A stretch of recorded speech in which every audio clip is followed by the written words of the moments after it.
Instructional coaching. The instructional coaching model is best used whenever the instructional leader has identified something in the teacher's portfolio, something in the teacher's toolbox that is either missing or that needs a little fine-tuning. So it's a way to add or fix strategies that teachers use on a daily basis. Now, instructional coaching is very appropriate for beginning teachers. It's also very appropriate for advanced or the most effective teachers. There's no such thing as a perfect lesson. One of the things we notice about excellent teachers is often, no matter how effective they are on a daily basis, they all want to get better. They all want to have tips for improvement. Instructional coaching is how an instructional leader can satisfy that need, how to pick just the right instructional tool that's a perfect complement to the set of talents that the teacher already brings to the table. Carmen Nazario, thank you so much for being a part of our coaching demonstration today. Thank you for having me. Oh, you're very welcome. Now, you are a middle school Spanish teacher, right?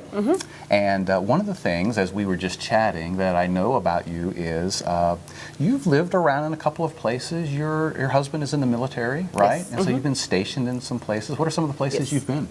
We've been in Hawaii. Really? Here in South Carolina and Kentucky. Really? And we're from Puerto Rico, so. Really? Yeah. So of those, if you had to go back somewhere, what would be your favorite? I guess I'm assuming you'd say Hawaii, right? Hawaii. Yeah, that was pretty nice. Yes, it was.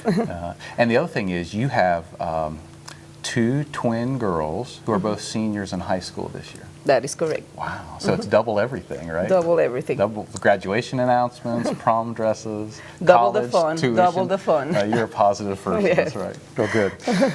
Again, thank you for participating. What we're going to do today is a coaching strategy called an instructional coaching conference. And what that means is I'm going to, if you think of yourself as a teacher, of having a toolbox, I'm going to add a tool to your toolbox to help you be even more successful. So we're not really, even though I've been in your classroom, Carmen, a few times and observed, we're not really thinking or talking about any specific class, and we're not planning a future lesson. We're just kind of like, maybe I'm your personal trainer, and I'm going to give you an exercise to put into your workout routine that'll help you even be more fit than you are already. How's that sound? Sounds good. Okay. So in general, what I want to talk about is this thing called practice. You know, teaching, you have to teach students things, but then you can't just go on to the next thing. You have to stop and let them practice it a while, right? I mean, what good coach would, a football coach maybe, would put in a play and then not practice it before Friday night? So part of teaching is teaching, and part of teaching is practicing. Talk a little bit about practice. What makes a good practice session in the classroom? Having the kids interact with one another. Right. And I'm really into practice because they don't get it outside. Right. Foreign language. Maybe they hear it in Walmart when they pass by the aisles. But it's mainly what we do in the class that. Right. So they're not getting a lot of practice sessions outside of the class. So you make sure that part of your teaching is some good practice sessions. Yes. So they can remember it instead of just learning it and forgetting it and going on to the next thing. You need to practice. Practice has everything to do with retention and recall and memory, doesn't it? And so that's what I'd like to share with you today. I mean, it sounds almost anticlimactic, but I just want to share a principle of learning called practice. So it's the ability of the teacher, after I've taught something, I want to be able to engage the students in some rehearsals, some repetition, so that when they go to recall it, they can find it in their brain and bring it back at the right time. But we'll just call that practice. Okay. And there are several things to think about when you design a practice session: how long to practice, how much to practice, how often to practice, how well to practice. But today, let's just focus on this amount of time issue. How long should a practice session last? So let's look at practice, and then let's look at just one piece of practice, and let's call it, let's just put it in the form of a question: how long? So here's the question: how long should a practice session last? Here's the answer. Research is clear on this. Short. Practice sessions should be short, not because there's anything magical about short practice sessions, but because short practice sessions can be intense. Long practice sessions, by their definition, can't be very intense. You know what it's like to do something again and again and again. I don't know if you do this in your family, but We still send out Christmas cards. You know, I'm older than you, so we've got, you know, people we've lived, and my wife puts together a list every year, and she gets to do the fun stuff. She picks out the Christmas card, writes the little personal notes on it, but what do you think my job is? Stuff them in the envelopes, right, and lick them and put the stamp on and get them ready to go. And I have to tell you that the first 5 or 10 are actually fun, right? So, you know, I fold it just perfectly, stick it in the envelope, you know. She even sometimes has this little special thing you can do so you don't have to lick it, and put a little seal, make sure the stamp is on just perfectly. But then after about 10, I have a short attention span, you know, and sometimes we've sent out like 100 or 125 Christmas cards, and you can tell my first 10 Christmas cards from my last 50. The last 50 are like the card is in upside down, the stamp is barely on the front. The idea there is the longer you do something, the lower your intensity becomes. Does that make sense? Makes sense. I was watching a baseball coach once, and he was having batting practice. And I noticed that what he did was he had the students go into the batting cage, and instead of letting them stay in there for like 30 minutes, because they would love to take like 30 minutes of just swing after swing after swing, he only let them take about 8 or 10 swings. And then he said, okay, next. And they always said, Coach, I want to swing. He goes, no. I want your batting practice to always be kind of like it'll be in a game. You're not going to get 30 minutes to hit the pitch in the game. You're going to get maybe 3 or 4 or 6 or at the most, you know, 8 swings. So he goes, we're taking 8 to 10 swings, and then you're going out to another station, another station, another station. And keep them interested. Huh? Keep them interested, right? But even more than that, then when they're in the batting cage, you can tell they're really intense because they know I'm only going to get to swing the bat for about 2 minutes here. So I'm going to give it my all, and then I'm out. If he had let them swing the bat for 30 minutes at a time, can you imagine what their last 10 minutes would look like? They would actually have been practicing it at a very low intensity, and so therefore practicing it incorrectly. All right, now let's leave Christmas cards, and let's leave batting practice, and let's go into Spanish class.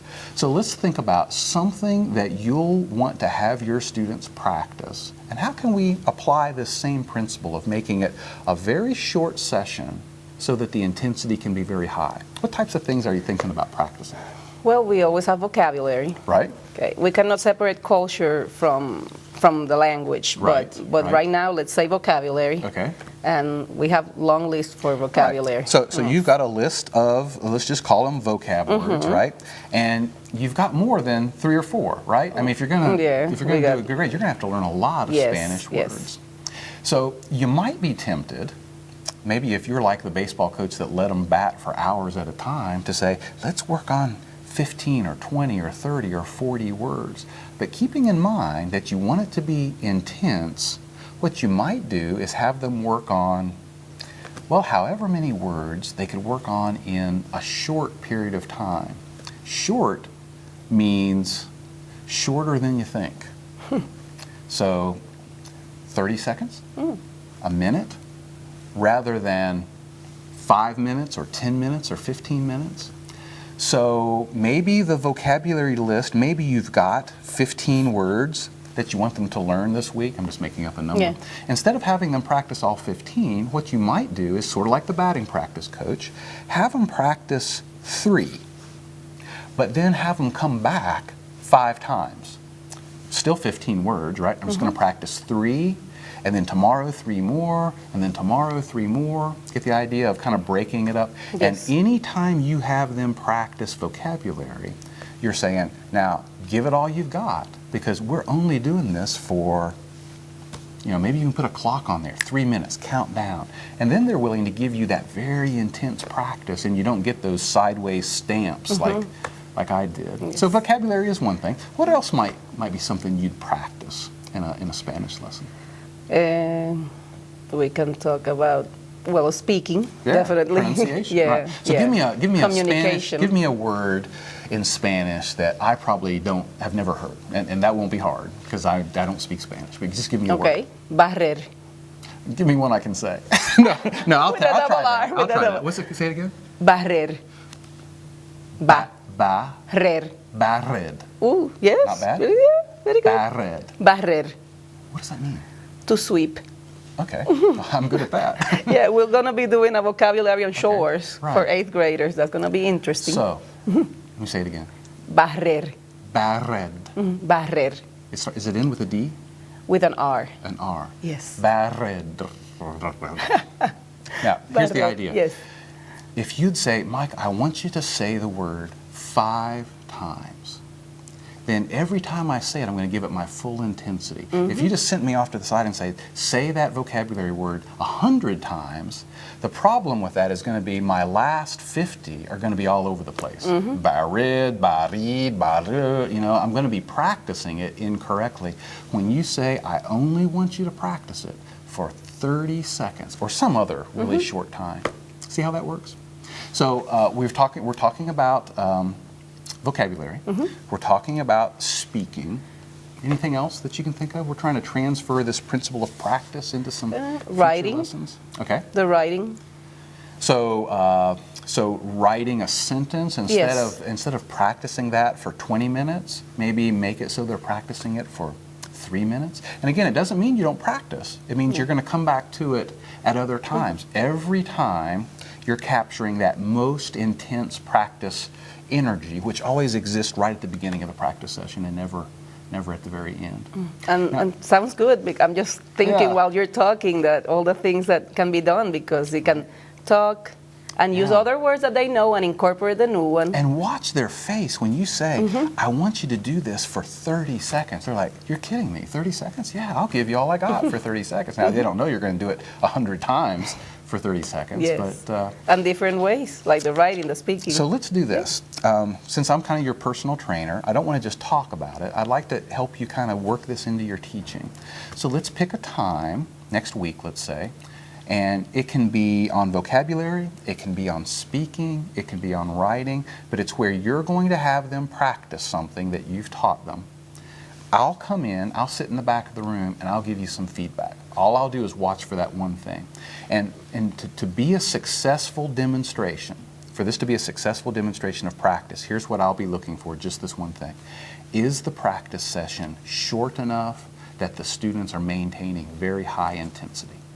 And so I'll just kind of watch for it. And if I see their eyes kind of dragging, or if I see them starting to make some mistakes, then I'm going to think, okay, not quite short enough yet. Sometimes as a teacher, it's hard to figure that out. Another set of eyes can help you. Definitely. And I'll work with you on this several times until you feel confident that you have this tool called short, intense practice sessions in your toolbox, and you can take it out and use it to be ever better. How does that sound? Sounds awesome. Okay, good. So let's say, Tuesday? Sounds good. And you've got a class that starts about 10:20, I think. Would that be okay? Yes. I'll see. Yes. Now, if something comes up, let me know. I'll be in the back of the classroom 10:20 next Tuesday. You be ready for some sort of a practice session. I'll be back there looking at my watch saying, there's where it starts, there's where it ends, how long did it last, and I'll be watching the students to get that high intensity. And we'll go on from there. It should be short and intense. Short, but intense. Yes. Thank you very much. Thank you. I appreciate it. Thanks.